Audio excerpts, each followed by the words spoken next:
Assalomu alaykum kuzatuvchilarimiz. Bugun sizlarga inshaalloh rediskadan gul ochishni ko'rsatib beramiz. Shunaqa tegini olib tashlaymiz. Tepa qismini ham olamiz. Pichoqda tegigacha olib bormaymiz, faqat mana shunaqa qilib ingichka qilib to'g'raymiz. Oxirigacha olib borasizlar.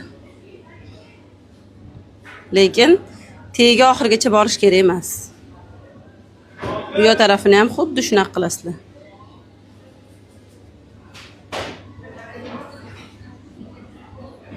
Buni suvga solib qo'yasizlar, yarim soatda chiroyli ochiladi.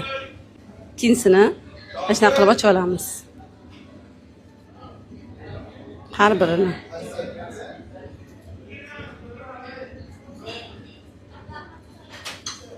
Mana shunaqa qilib ochib olinadi. Ichini bo'lsa pichoq bilan o'yib chiqamiz. Pichoqni oxirigacha olib bormaymiz.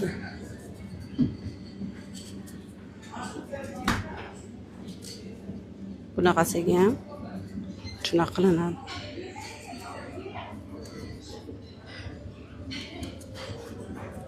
Mana xuddi shunaqa olalarini ochib olasizlar. Uchinchi ko'rinishimiz. Ikki tarafini olasizlar. Buni ham xuddi shunaqa qilib chiqasizlar.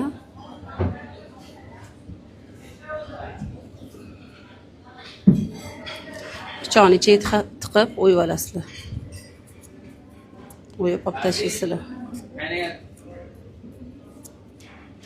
Shunaqa qilib o'yib olib tashlaysizlar.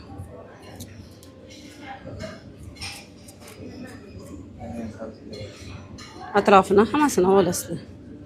Pichoqni ichkariga kirgizib, atrofidan shunaqa musirini olib tashladi yana.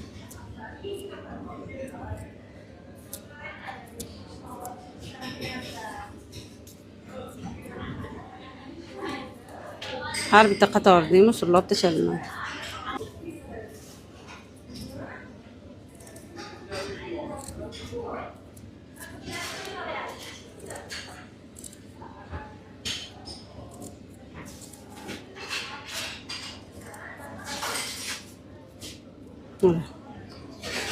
Shunaqa holat bo'ladi.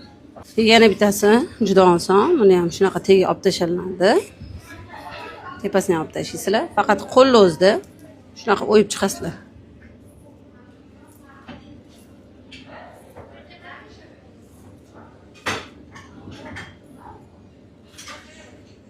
Buni avashnoylarga